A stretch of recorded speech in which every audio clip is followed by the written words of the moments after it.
boys and girls, after a long time on F-Zero ඇවිල්ලා වෙන සුපිරිම වීඩියෝ එකක් අරගෙන මචංලා. ඉතින් මේ වීඩියෝ එක නෑ මචං PC ගහන low end PC කියන කොල්ලන්ට. හරිද? දැන් ළමයි ගොඩක් කොල්ලන්ට දෙන ප්‍රශ්නයක් තමයි PC version නැතිව කොහොමද ගේම් එක ගහන්නේ. එයාලගේ PC එක lag. ඉතින් අද ගන්නලා කියන්නේ කොල්ලන්ට පොඩි ටිප්ස් එකක්. හරිද? මේකෙන් මහා ලොකු performance එකක් බලා ගන්න බෑ අපිට ඉතින්. ඔයාලා ගේම් ප්ලේ එකට පොඩි ස්මූත් එකක් ගන්න පුළුවන්. FPS 10ක් වගේ ගේම් ප්ලේ කරනකොට වැඩි වෙනවා. වැඩි කතාවක් කරන්නේ නැතුව වීඩියෝ එක ගිහින් බලමු මොකක්ද මේ සෙටින් එක කොහොමද මේක එනේබල් කරගන්නේ කියලා. ඒලා යන්න තල්ලා ගතියනවා වීඩියෝ එකට.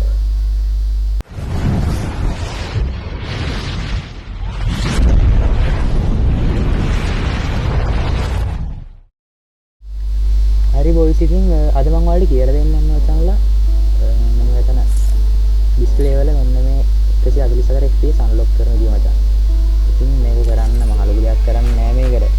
මේකට කරන් තියෙන්නේ මේ ඉමුලේටර් ඩිවයිස් එකේ ගේම් විතරයි ඉන්නේ. හරිද? ඔක්කොම කරන්න ඒක කරන්න කලින් මචංලා මේ ඔයාලා ගේම් එක අන්ස්ටෝල් කරන්න. මම නම් අන්ස්ටෝල් කරන්න යන්නේ නෑ මොකද මම දැන් හදලා ඉන්නවා. ඔයාලා ඉතින් අන්ස්ටෝල් කරලා මම මේ ගේම් විතර කරා. හරිද? දැන් යන්නේ සෙටින් වල ඉමුලේටර් සෙටින් වල ගිහිල්ලා ඉතින් ෆෝන් වල මේ ඔයාලගේ තියෙන්න මෙහෙ හරිද මෙතන ඔයාලා දාගෙන ෆෝන් එක දෙනවා ඕම තමයි තියෙන්නේ මුලින් මේක දෙන්නාම ක්‍රියේට් කස්ටම් ප්‍රොෆයිල් කියන විදිහ කරලා මෙන්න මේක සිලෙක්ට් කරගෙන මෙන්න මේක ටයිප් කරගන්නවා හරිද ඔයාලා මේක හොයාගන්න මාරු නම් මම මේ ඩිස්ක්‍රිප්ෂන් එකේ දාලා තියන්නම් මේක කොපි කරලා පේස්ට් කරගන්න පුළුවන් ඊට පස්සේ අදන සේව් චේන්ජ් දීලා රීස්ටාර්ට් කරගන්න ඉමුලේටර් රීස්ටාර්ට් කරගෙන ගේම් එක ඩවුන්ලෝඩ් කරගන්න. ඩවුන්ලෝඩ් කරගෙන ඩිස්ප්ලේ වලට ගිහිල්ලා 144 PS වලට දාලා ඉවරලා චේන්ජ් කරලා බලන්න. චේන්ජ් කරලා ගන්න ආයි රීස්ටාර්ට් පාරක් දාලා ආයෙත් බලන්න. FPS කොහමද ගේම් ප්ලේ ස්මූත් වෙලාද කොහොමද ඉවරලා බලන්න. නැත්නම් බලලා අනිවාර්යෙන් කමෙන්ට් එකක් දාන්න කොහොමද මොකක්ද උනේ. පොඩි හරි මොකක්ද කියන්නේ පොඩි හරි ස්මූත් එකක් ආවද ගේම් ප්ලේ එකට. කියලා කමෙන්ට් එකක් දාන්න යන්න.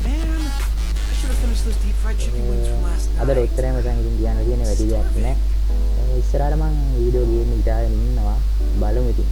වැඩ තිබුණ නැති වුණා වීඩියෝ ටිකක් දාන්න. මම ඔයාලට ඕනේ මොනවා වගේ වීඩියෝ කියලා යටින් කමෙන්ට් කරගෙන යන්න. එහෙනම් මට පුළුවන්. ඔයාලා කැමති වීඩියෝ අරන් ඉස්සරහට.